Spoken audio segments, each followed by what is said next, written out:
शहर का सबसे अमीर खानदान भंडारी मेंशन, और उसके आलीशान दरवाजे पर खड़ी थी एक नई नवेली दुल्हन। ये थी शालू, जिसे सूरज अपनी माँ कमला भंडारी की मर्जी के खिलाफ ब्याह कर घर ले आया था। घर में कदम रखते ही शालू का स्वागत आरती की थाली से नहीं बल्कि कमला की गरजती हुई आवाज से हुआ। तो ये है वो लड़की जिसके लिए तूने अपनी माँ की इज्जत मिट्टी में मिला दी। इसकी हिम्मत कैसे हुई इस घर की दहलीज पर कदम रखने की? सूरज कुछ कह पाता उससे पहले ही शालू आगे बढ़ी, अपनी पत्थर दिल सास के पैर छुए और बड़ी शांति से बोली, माँ जी, आशीर्वाद नहीं देंगी? शालू की आंखों में ना डर था ना अपमान का दर्द, बस एक उम्मीद थी। कमला ने नफरत से उसे झिड़क दिया और अंदर चली गई। सूरज बेचारा अपनी माँ के गुस्से और पत्नी की मासूमियत के बीच फंसा खड़ा रह गया। और बस यहीं से शुरू हुई एक ऐसी बहू की कहानी जिसे अपनी अच्छाई से एक पत्थर दिल को मोम बनाना था। भंडारी मेंशन में शालू की जिंदगी किसी कांटों के ताज से कम नहीं थी। कमला उसे नीचा दिखाने का कोई न कोई नया तरीका हर रोज निकाल ही लेती। शादी के बाद मुंह दिखाई की रस्म में जब शहर के बड़े बड़े लोग आए तो कमला ने शालू का परिचय कुछ यूं कराया, ये हमारे घर की नई बहू है। खानदान का तो पता नहीं, पर चेहरा अच्छा है इसलिए सूरज ले आया। मेहमानों के बीच शालू का सिर झुक गया, पर उसकी आंखों से एक आंसू तक नहीं निकला। उसके ससुर कैलाश जी, जो अपनी पत्नी के आगे ज्यादातर चुप ही रहते थे, उन्होंने हौसला देने के लिए शालू के सिर पर हाथ फेरा। शालू का देवर विक्की अपनी माँ के इस बर्ताव से गुस्से में था, लेकिन पिता ने उसे शांत रहने का इशारा कर दिया। अगले दिन पहली रसोई की रस्म थी। शालू ने बड़े प्यार और मेहनत से सबके लिए खाना बनाया। जैसे ही थालियां लगी, कमला ने एक निवाला चखा और थाली उठाकर सीधे कूड़ेदान में फेंक दी। इतना बेस्वाद खाना यही सिखाया है तेरे घर वालों ने? आज के बाद रसोई में कदम मत रखना। हमारे यहाँ नौकरों की कमी नहीं है। उस रात शालू भूखी ही सो गई, मगर दिल में सास के लिए नफरत नहीं, बस एक ही सवाल था, आखिर मैं इनका दिल जीतूं तो कैसे? सूरज ने चोरी छिपे उसे खाना देना चाहा, पर शालू ने साफ मना कर दिया। जब तक माँ जी अपने हाथों से नहीं खिलाएंगी, मैं नहीं खाऊंगी, उसने ठान लिया था। शालू के सब्र का बांध अभी मजबूत था, पर कमला की क्रूरता की लहरें हर दिन और तेज होती जा रही थीं। वक्त बीतता गया, पर कमला का दिल नहीं बदला। वो शालू को बहू नहीं बल्कि एक नौकरानी समझती थी।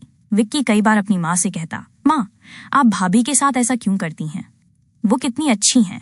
पर कमला उसे डांट कर चुप करा देती, तू अभी बच्चा है, तू नहीं समझेगा। दुनिया में दौलत और रुतबा ही सब कुछ होता है, और इस लड़की के पास दोनों ही नहीं है। एक दिन शालू को पूरी तरह तोड़ने के लिए कमला ने अपनी सबसे गिरी हुई चाल चली।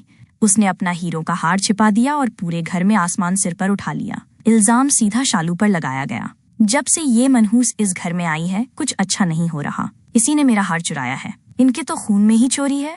कमला ने सूरज के कान भरने भी शुरू कर दिए। देखा सूरज, मैंने तो पहले ही कहा था, ये लड़की हमारे काबिल नहीं है। ये पैसों के लिए कुछ भी कर सकती है। और इस बार सूरज अपनी माँ की बातों में आ गया। उसने शालू से पूछ ही लिया, शालू, सच सच बताओ, हार कहाँ है? अगर तुम्हें पैसे चाहिए थे तो मुझसे कह दिया होता। अपने पति के मुंह से शक के ये शब्द सुनकर शालू का दिल टूट गया। उसकी आंखों से आंसू बह निकले, पर उसने अपनी सफाई में एक लफ्ज नहीं कहा। वो चुपचाप अपने कमरे में चली गई। ये पहली बार था जब शालू का सब्र जवाब दे रहा था। वो अंदर से टूट रही थी, लेकिन उसे शायद ये नहीं पता था कि उसके ससुर कैलाश जी और देवर विक्की ने कमला को हार छिपाते हुए देख लिया था। उन्होंने सही वक्त का इंतजार करने का फैसला किया, ताकि वो शालू की अच्छाई को सूरज के सामने साबित कर सके। तूफान अब अपने चरम पर था। एक ऐसा तूफान जो या तो शालू को इस घर से हमेशा के लिए बाहर कर देता, या फिर कमला के पत्थर दिल को हमेशा के लिए तोड़ देता। कहानी में सबसे बड़ा मोड़ तब आया जब भंडारी परिवार पर मुसीबतों का पहाड़ टूट पड़ा। बिजनेस में एक गलत फैसले की वजह से उन्हें जबरदस्त घाटा हुआ। लेनदार दरवाजे पर खड़े थे और बैंक ने भी कर्ज देने से हाथ खड़े कर दिए थे। जिस दौलत पर कमला को इतना घमंड था, वो रेत की तरह हाथों से फिसल रही थी। इस सदमे से कैलाश जी को दिल का दौरा पड़ गया और उन्हें अस्पताल में भर्ती कराना पड़ा। सूरज, जो हमेशा अपनी माँ के साये में रहा था, वो इस मुसीबत से अकेले लड़ नहीं पा रहा था। वो पूरी तरह टूट चुका था। जिस कमला भंडारी के नाम से पूरा शहर कांपता था, आज वो अस्पताल के एक गलियारे में अकेली और बेबस रो रही थी। उसका सारा घमंड, सारा रुतबा एक झटके में मिट्टी में मिल गया था। ऐसे में शालू, जिसे कमला ने हमेशा एक बोझ समझा, वही आगे आई। उसने न सिर्फ दिन रात एक करके अस्पताल में कैलाश जी की सेवा की, बल्कि पूरे घर की हिम्मत बनकर खड़ी हो गई।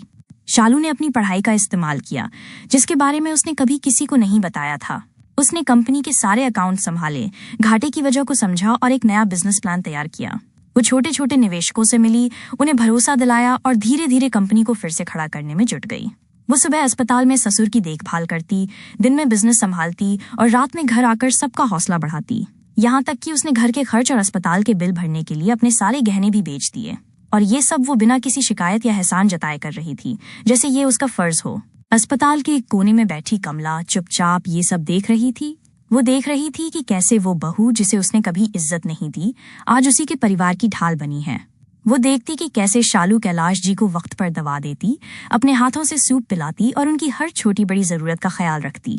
एक रात जब सूरज पूरी तरह हिम्मत हार चुका था, तब शालू ने उसका हाथ थामकर कहा, आप चिंता मत कीजिए, हम सब मिलकर पापा जी को भी ठीक कर लेंगे और इस घर को भी फिर से पहले जैसा बना देंगे। बस आप हिम्मत मत हारिए। जब कैलाश जी को होश आया तो उनकी आंखें सिर्फ शालू को ढूंढ रही थीं। उन्होंने कमजोर आवाज में कमला से कहा, कमला, तुम जिसे पत्थर समझकर ठुकराती रही, वो तो कोहिनूर हीरा निकली।